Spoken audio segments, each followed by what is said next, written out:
Hello, moi c'est Lisa Orange, je suis closeuse high ticket spécialisée dans les formations en ligne et aujourd'hui on se retrouve à Bangkok. On va aller rencontrer 3 entrepreneurs qui vivent ici. On va découvrir ensemble leurs stratégies, leurs conseils et surtout aussi leur logement et leur mode de vie. Peu importe où vous en êtes dans votre activité aujourd'hui, je pense que ça va vous plaire et surtout vous intéresser. Donc let's go, c'est parti! Et cette fois-ci, on se retrouve avec Alexa, qui vit ici depuis plusieurs années maintenant, pour parler de son agence d'ADS et de son activité de coach business. Comment tu t'es lancée déjà dans l'entrepreneuriat? Je me suis lancée en Belgique. J'ai travaillé quelques mois dans une start-up, je faisais de la simulation de vol et je faisais tout le marketing, donc l'email, les ads. J'ai appris à faire des pubs sur YouTube il y a 4 ans, en autodidacte. D'accord. À la suite de cette expérience, je me suis lancée comme freelance directement dans les publicités et comme indépendante. Du coup, au début en freelance, et en fait, t'as très vite monté ton agence. Comment ça s'est passé? En fait, j'ai tellement eu de demandes de clients que j'ai dû déléguer à un premier freelance, puis un deuxième, puis un troisième, finalement on était 5. Trop bien. Mais la période freelance en Belgique, je gagnais pas très bien ma vie, j'étais à peut-être 2 000 € par mois et encore, en sachant qu'on a 50% de taxes en Belgique. Ah ouais. Donc franchement, je galérais un petit peu. Je me disais, la France, c'est déjà Non, beaucoup. non. 50%, c'est Ouais. énorme. Et Ok. en fait, il n'y a pas de statut de micro-entrepreneur, ce que je trouve dommage. Et je suis partie à Bali avec d'autres personnes vivre le rêve de digital nomade en 2020. Le Covid est arrivé, j'ai perdu. En fait, j'avais que des clients qui avaient des business physiques en Belgique. J'ai perdu tous mes clients parce que c'était des magasins de vêtements, des coworking, des bureaux de recrutement, ce genre de business. Et donc, ils ont tous paniqué, j'ai tout perdu. Et j'ai remonté un business en partant de zéro, en changeant de niche et en changeant complètement tout mon business model. Donc c'était on va dire un mal pour un bien parce que j'ai vraiment tout reconstruit et changé vraiment j'ai acheté la formation de Iman Gadzhi, ça c'est assez drôle, qui maintenant est très connu, en me disant ok, comment on fait pour faire une agence digitale quand on n'a pas de bureau, et vraiment j'ai suivi sa structure. Et comment tu gérais du coup la partie commerciale de ton agence? Alors au début, je faisais tous les appels moi-même et ça m'a vite submergée parce que, je me rappelle, j'étais à Lisbonne à ce moment-là et j'avais commencé en Belgique, mais c'était en plein Covid, confinement, donc j'avais le temps et j'avais pas trop d'appels et puis en fait, j'ai fait de la publicité pour développer mon agence. Je passais mes journées au téléphone. Donc le matin, en fait, je gérais, les campagnes clients, les freelance parce que je gérais encore des campagnes à ce moment-là et l'après-midi, je passais parfois j'avais, 8 appels dans une journée. Ah ouais. Je me rendais pas compte, pour moi, c'était, je mettais des appels toutes les demi-heures. Enfin, j'étais vraiment une machine avant de me rendre compte que même les closers ne prennent pas 8 appels par jour. Et C'est très énergivore en non, plus. mais c'était une horreur. Et en plus, j'avais des nouveaux appels, puis je devais faire les R2 avec des appels que j'avais déjà eus. Et je travaillais comme une malade mentale et je me suis dit, ok, il faut qu'on trouve une solution. Je vais pas pouvoir continuer comme ça. Et j'ai découvert les closers. Je savais pas ce que c'était et je crois sur Instagram. Et j'ai recruté, je suis passée par une nana sur Instagram qui a, je pense, une agence. Ouais. Et je lui ai dit, voilà, je cherche une closeuse, j'ai trop d'appels. Mais je suis passée par cette étape pour déjà me former. J'étais très nulle en vente. Quand j'ai commencé, je ratais tous mes appels. C'est une catastrophe. Surtout pour vendre pour soi, c'est tellement C'est super différent dur. que Ouais, vendre pour ouais. quelqu'un. Et quand les gens me disaient non, je disais ok. Je travaillais pas du tout les objections. D'accord. Quand les gens disaient ah c'est trop cher, je disais ok. Au lieu de dire de creuser, tu vois. J'ai vraiment appris à travailler ça et je pense que pendant quelques semaines j'avais plein d'appels, je signais vraiment personne. Et puis j'ai eu un déclic et j'ai signé 6 contrats je pense en une semaine. Parce que je me suis vraiment améliorée. Et puis T'as j'ai revu ton ouais. speech de vente aussi, la Oui, manière de oui, présenter. oui. Tu t'es formée. Je me suis formée parce qu'en fait, toute cette structure, après, je l'ai donnée aux closers. Même si je dois avouer que l'une de mes closeuses, par exemple, super expérimentée, je lui ai donné mon script, elle l'a amélioré, elle l'a fait à sa sauce, entre guillemets, et elle est encore plus efficace. Une tueuse, quoi. Vraiment. Rappelez peut-être à ceux qui nous regardent, qu'est-ce que c'est qu'un closer? Parce que je sais que c'est pas un terme que tout le monde connaît. C'est la personne qui va vraiment s'occuper de passer les appels de vente à votre place et de présenter vos offres et d'aller vraiment accompagner le prospect jusqu'à la vente et la signature du contrat. T'avais une équipe de combien de personnes? Mes publicités étaient au max. Je pense que j'avais 3 closeuses. Trouver des bons closers, c'est très, très dur.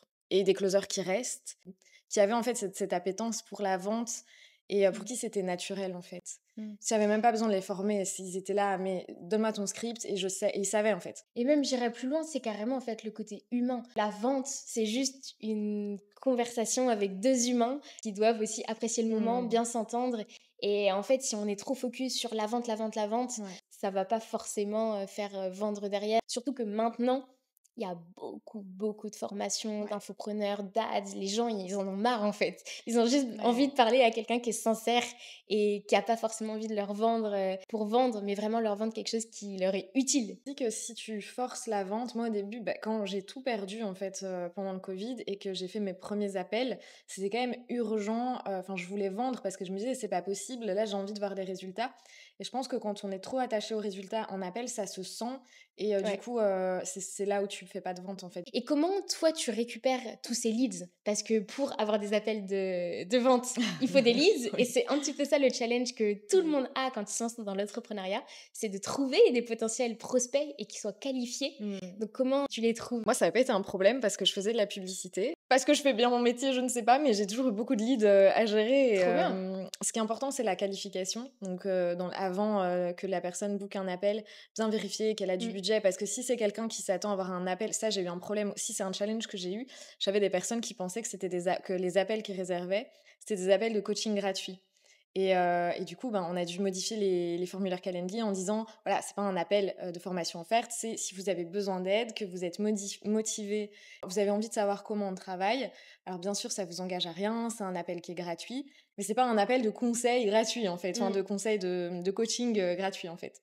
Et ça, c'est un petit truc que j'ai dû modifier aussi Ouais. dans la qualification. Mais si ton tunnel, il est bon, que tes pubs, elles sont bien paramétrées avec les bonnes créas.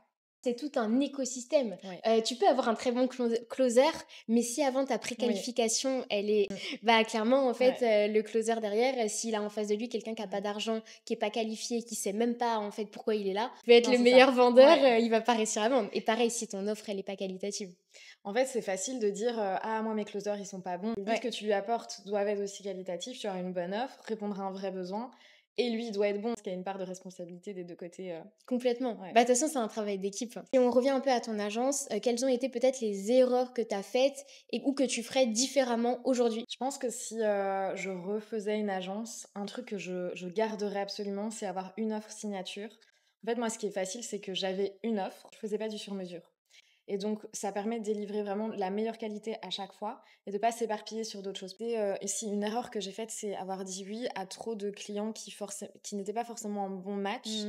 Parce que j'avais envie de les aider et c'était des clients qui étaient un peu... ils avaient vraiment besoin d'aide, ils étaient désespérés de vendre. Et je me suis dit, ah, je vais pouvoir vraiment changer, faire la différence. Et en fait, quand il y a un problème au niveau...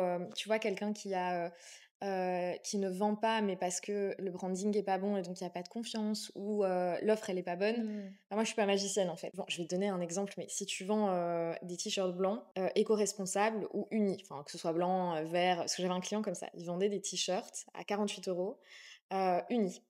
Voilà, moi, c'est clairement le problème, c'est un problème de produit, en fait. C'est une marque qui est pas connue et c'est pas une nécessité d'acheter un t-shirt blanc, tu vois.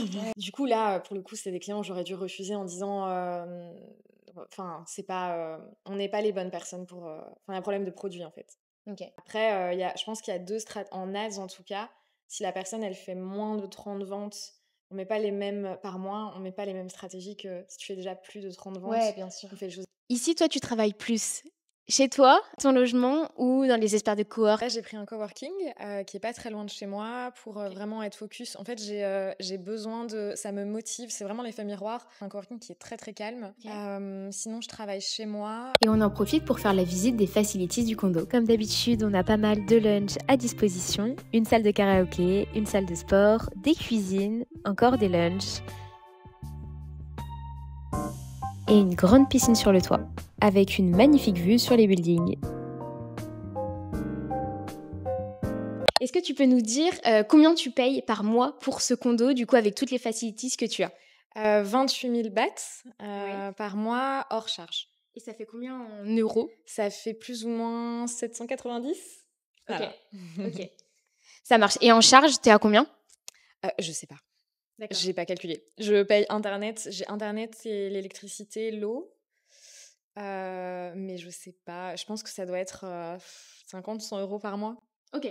Ok, ça marche. Et est-ce que pour finir, tu aurais un conseil à donner à quelqu'un qui veut se lancer, que ce soit dans une agence d'ad ou même dans l'entrepreneuriat de manière générale? De ne pas écouter les autres et de vraiment suivre son intuition et de se lancer à fond et de se faire confiance.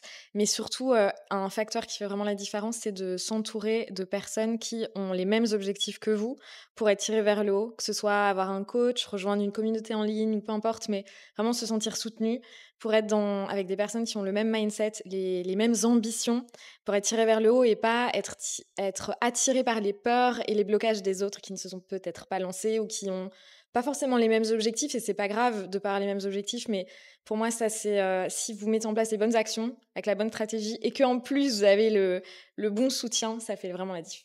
Ouais, Voilà. c'est sûr. Merci beaucoup, Alexa. Merci. C'était hyper intéressant, vraiment. On aurait pu faire un épisode complet sur tout ça, surtout sur le monde de la vente, du closing, des tunnels de vente, etc. On en reparlera de toute façon sur cette chaîne parce que c'est un petit peu le thème global de tout ça. Mais merci pour ton partage et puis à très vite. Ce qu'on peut retenir ici, c'est que vendre, c'est pas juste une question de closer, c'est vraiment l'écosystème qui est important, que ce soit le produit, la qualité de vos publicités, de la préqualification de tout ça, surtout une offre qui leur donne envie de performer. On va rencontrer Timothée qui est expert Google Ads. Abonne-toi pour pas louper la prochaine vidéo.